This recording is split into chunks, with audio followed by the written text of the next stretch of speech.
abruptly pulled out of Creighton Falls and its hard memories. A caretaker to keep things tidy. We did at first, but I'm afraid it slipped over the years. I've never liked to think about Creighton Falls, and Adam is so busy. Margot shrugged slender shoulders. I'm ashamed that we've let it get in such a state. I suppose it was easier simply not to think about it. That's understandable.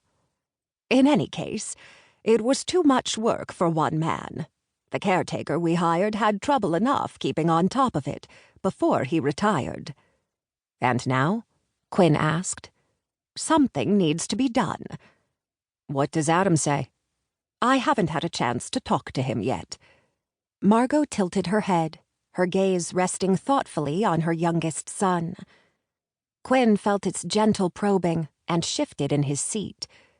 His mother didn't usually inquire too deeply about his life or his choices, but she looked poised to dig a little now. I thought perhaps you could go up and have a first look at the place, see how much work needs to be done to get into a decent shape for sale. Me? Quinn stared at her in blatant surprise. In the 7 years since he'd dropped out of university, his mother had hardly asked anything of him. No one had, really, ever. Because he was the youngest son, the surprise baby, the kid on the fringes of the family, who just tagged along for the ride. He'd got used to things being that way. He almost liked it. Why me? Why not you? Margot countered. You know how busy Adam is, and Jacob is in Bolivia. You're the natural choice. You mean the only choice? Adam was running the world, and Jake was CEO of his own company for Free World Disaster Recovery Services. He was more of a globetrotter than Quinn, but instead of mixing cocktails and pouring shots, he was saving lives and being a hero. Call it what you will, Quinn, Margot said, but it would help me if you'd go up to Creighton Falls. Pain flashed across his mother's face, and her mouth twisted. You know I can't bear to be up there. Maybe it's weakness, but... No, it's not. Remorse soured inside him, a corrosive acid that had already eaten away most of his soul. Of course I'll go, he said gruffly. His mother didn't ask him for much, but when she finally did, Quinn knew he'd say yes. He could never make up for what happened when he was 6, for being alive now when his father was dead. He'd do whatever he could to try, though. Margot reached forward and touched her son's cheek with the tips of her fingers. Thank you, Quinn, she said softly. Quinn didn't reply. Someone's up at the hotel.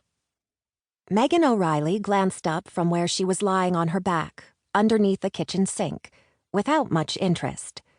Someone's always nosing up around there. The county council want to have the place condemned, and kids sneak in to smoke or drink or make out. She made a face as she gave the valve under Brenda Wickley's sink a twist with her wrench. Or all 3.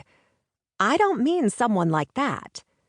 Brenda swiped a strand of peroxide blonde hair from her eyes, an e-cigarette dangling from her lips, and squinted out her kitchen window that looked out on Creighton Falls' overgrown green. The tufty grass was patched with dirty snow. It was late February, and winter still held upstate New York in its fierce grip, even though everyone was hoping for spring. Who then? Meghan asked. She scooted out from underneath the sink and started putting her tools away. That should do it, Brenda. Brenda sucked hard on her e-cigarette. You're a marvel, Meghan. It was an easy job, Meghan said dismissively. You could have done it yourself. If I knew one end of a wrench from the other, Brenda agreed. Anyway, back to the hotel. Someone important is up there. Someone with a Beamer. A BMW?